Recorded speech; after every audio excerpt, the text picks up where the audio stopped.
Well, I just can imagine somebody coming in your office and you don't have your mask on when they Yeah. start complaining about something. Yeah. Both on there, Chuck. All right. With that, please join me in the Pledge of Allegiance. I pledge allegiance to the flag of the United States of America and to the republic for which it stands, one nation, under God, indivisible, with liberty and justice for all.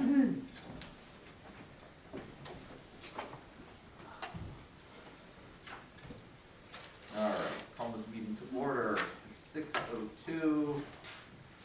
Can I get a roll call, please? Michael Cashman. Present. Thomas Wood. Here. Barbara Hebert. Here. Charles Costick. Here. Dana Isabella. Here. James Coffey. Here. And Catherine Talucci is present. Perfect, thank you. See if there's anyone for public comment this evening. If there is not, we will advance forward. Just a couple of quick items. Want to hit upon some COVID-related items in particular. Today, we received another supply of COVID-19 test kits. A plan is being put together to get some of those distributed. This was provided by the Office of Emergency Management for New York State. We've now done a couple different drive-throughs. They've been successful. We are hearing, though, that the number of people that are looking for some of these supplies is starting to change as the dynamics in the situation. And then I do want to touch upon, again, the town hall complex here. It has been part of the COVID-19 safety plan to be reviewed regularly. During the New York State mask mandate, it was basically max or vax. What we did is to manage that responsibility that was placed. We did have our doors closed. It was not closed to the public to fully come in. It just gave us an opportunity to have a conversation with them, provide them a mask if they didn't have it. But we always have the drop-off box. Things can be mailed. We have certain some tools and resources online. We also have the walk-up window for the tax receiver's office, et cetera, and people could call from the vestibule. The town hall doors are completely open again, as it was the plan, so we continue to meet that standard. Masking is no longer required to come into town hall, but it is encouraged. We continue to see people do that. And for these meetings as well, continue to encourage masking. The numbers are not zero yet. We continue to still be in a global pandemic, and people have lots and feelings and such. I'm not looking to get into any debate on that. It really is largely put on the position of individuals. And what I mean by that, there is a series of things that we're doing to keep people safe and well, and we will continue to do that. And I will take this opportunity to once again thank the extraordinary team that we have here at the town.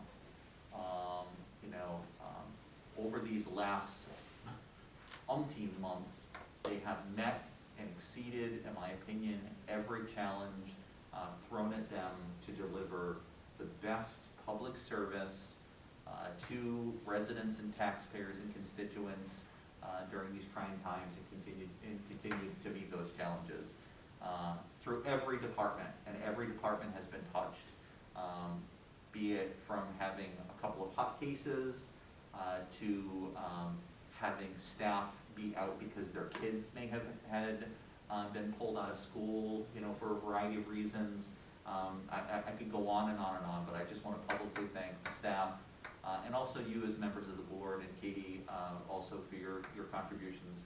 So we'll continue to march forward and meet the next round of challenges as they come out. So today is a work session, so really we have a small handful of draft resolutions that are before you. Are there any questions, or are there any committee reports tonight? Committee reports. Quick question on the 2 new vehicles. Has that gone through? Has anybody been talking about that with our hopefully, that they need them, and has it gone through fleet management? Somebody been talking with them, is concerned with fleet management, has that said, okay, we need these two? I don't know. I No, remember, I can answer that. a couple of years ago, we had numerous requests for vehicles, so it was, I had that discussion with Mike already. Tom will try to make sure that we resolve it in some way, shape, or manner before next week's meeting. Okay. And this is draft material, this is why it's coming out as draft, is so that they can get to the appropriate, committee, subgroup, et cetera, so. Appreciate that. Yep. Because I- so this was requested, or did they send in a, This relates, Go ahead, Michael. go ahead. No, I'm just saying, I wanted to look into it further, so. I Yeah, it appreciate relates the to some comment. previous Chuck. mini bids, et cetera, but, everything should be, constantly reviewed and evaluated through conversation and collaboration, so, yeah. Michael, I just wanted to talk about the planning and community development, Counselor Isabella had her first introduction in that meeting, and the format was interesting because Trevor, to his credit, and Jessica, it was a mini orientation rather than to kind of go through everything that was on the table for, what they seek as their agenda items. So it was good, and actually it was a good refresher for me. I always look at that as not boring information, it's a good refresher. Kind of gave her an A through Z opportunity, and what Dana and I will probably be looking at is, what's nice is that you don't always have to keep the status quo. We'll be looking at the format we're using currently for the meeting, how we conduct it, and maybe changing the format a little bit, in collaboration though with Trevor and Jess, but so we were just looking at things like that. I know, what's interesting is I think Dana got a chance to see some whiteboards. The whiteboards can show you, I'm a visual person, so she visually got a chance to see all the projects that are going on that are in community development, that bucket, as well as planning. They talked about some grants, so Dana, there was the 8,000 county health department grant for the Saranac River Trail, which I think was pretty nice, and how they're using that for benches and some other things, signage and other things, so, yeah. Dana, did you want to add anything to? No, I think you did a good job. They were fabulous. They were prepared and walked us right through, walked me right through. Yeah. So I really appreciate that. Yeah, and what we're trying to do too, Michael and the rest of the colleagues, is we've done that with the planning committee. We have our meetings set for the rest of the year, so that, because we meet monthly, that's important that we meet monthly things, so those are set in advance, as well as some of the other liaison committees. We're trying to do those if we can on a quarterly basis, if we, or sooner if we need to. So just want you to know. Finance committee, that was this week as well. And kudos to Patrick, because he definitely goes through a lot of information in an hour. So Chuck, you'd be glad to know that one of the agenda items was on security and safety, and so gave an update on what's going on in our town. The other thing we've been incorporating is not only talking about the dollars and cents and things like that, but also our human capital. So that's where we talked about safety in terms of the survey with the IDEA committee, and also we introduced things about our efforts in celebrating diversity, inclusion. So the IDEA committee has also been integrated in terms of performance and professional development. Great. Okay. are the sending out, I noticed the IDEA committee, had put out, stories about particular individuals. Yeah. And I see that it was submitted by one person. Have they been, everybody been solicited to, if they wanted to put it in a story? If they could, if they wanted to. And just really quickly, we're trying to keep it local. I think we're trying to celebrate this in a local way. So what we're introducing, the email series, are things that are happening or have happened locally, either present, past, or possibly future.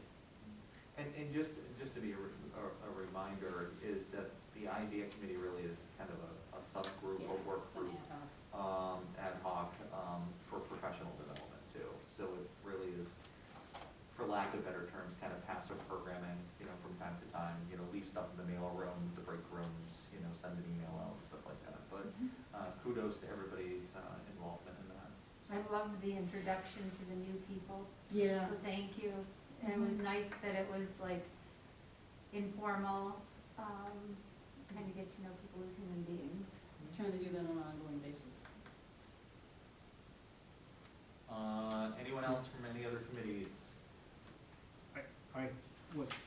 terms of the permit fees. Yep.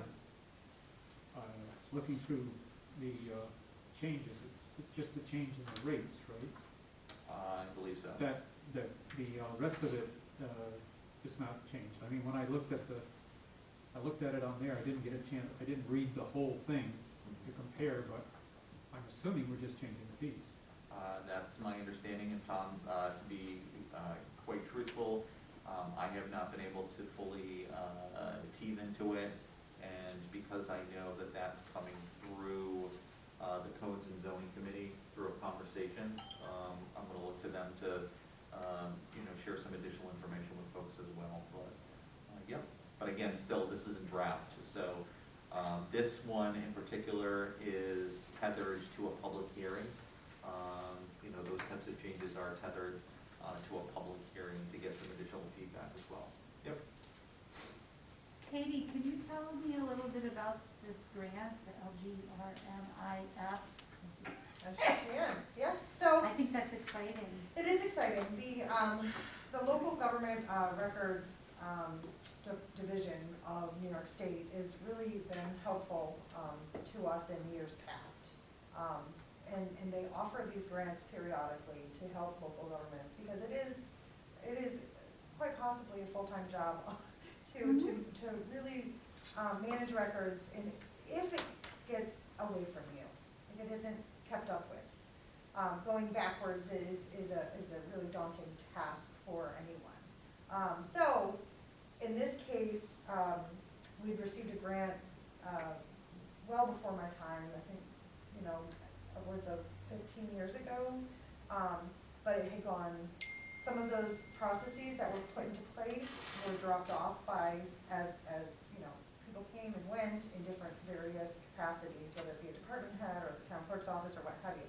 So it's time to get some new processes established on a town wide basis, the whole plaza, the whole complex. Every department would be under the same. So basically what this grant is an opportunity to have some funding to match that and to assess our needs. Kevin Patton had applied for one when he was town clerk, and unfortunately we're not granted that. But oftentimes, if you don't get it the first time, you'll likely get it the second, and fingers crossed. So again, it's going to be an opportunity to have a third party come in. This is what they do for a living, local government, local records for government specifically, small governments like ourselves. So it's really going to be wonderful, absolutely wonderful. Is that the same gentleman? Yes, it is. Yeah, Alden Stevens is, well, I'll get numerous quotes, I have to, based on the grant, but But he was very likely, helpful. yeah, likely what they do is they even help you, He was our navigator, so. Yeah, Exactly. with his They help you knowledge and have- contacts. Yep. Yeah, it's lovely. So, Yep. yeah, I reached out to them and they're really looking Interesting. forward to working with us again. How much does the grant offer? There's like I would say millions of dollars out there for local governments such as ours. And we were looking last time, I can speak to what we were looking for last time, was approximately $50,000 in assistance. So, and, yeah. It would greatly help It would. with the space downstairs. Yeah, So it's really gonna be. thank you. Any other committee reports? Going once, going twice? All right, folks, like I said, this is draft material. That should be it. Please drive safe, be safe. I believe that we're supposed to have at least another day of warm weather, so. Day or two. Enjoy it while it's here. I So, know, all right. Thanks, folks. no, you have to take care of my We snow. will adjourn at 6. Get ready. Hey, Barb, Yeah. Katie, question, a mausoleum question. I had are a we getting? friend ask me, Real quick. there used to be a set for rolling Sunday? ladder in there, they've been bringing their own